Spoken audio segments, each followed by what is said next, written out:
Hi there. This Hennig Scharra gambit trap is called the long castling and retreating bishops.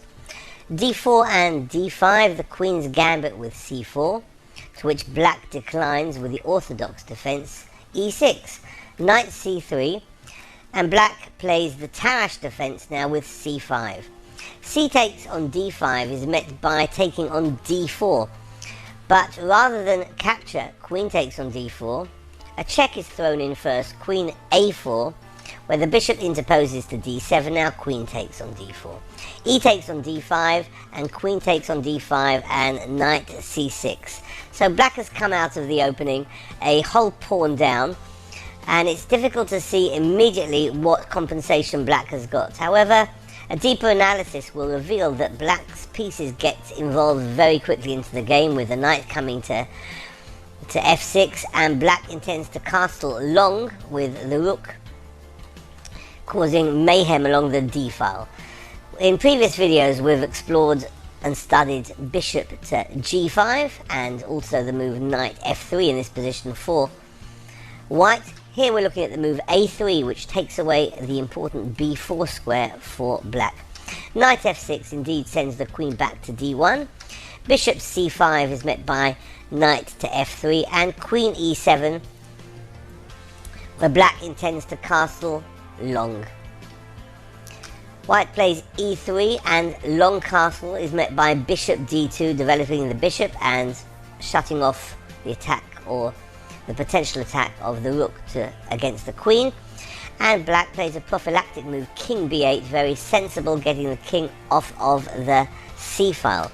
Bishop e2, where black throws in g5.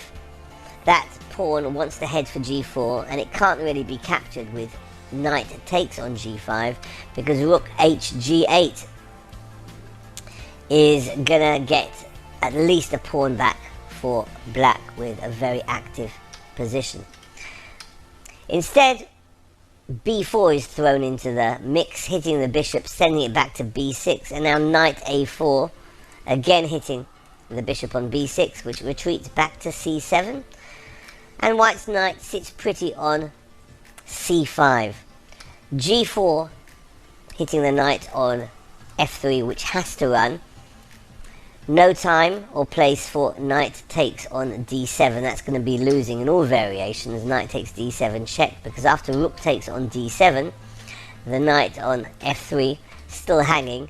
If it moves to h4, then knight e4 reveals a discovered attack on the knight, as well as an attack on the bishop, the pinned bishop on d2, winning for black. And if the knight on f3 chooses to go home to g1, that's just as bad for white, as the king's rook doubles up on the d file, winning material again for black.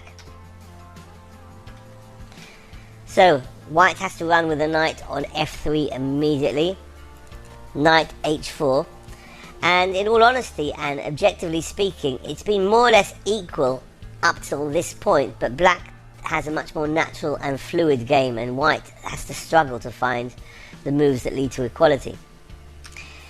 Black now plays bishop c8, and the rook is freed up on the d file.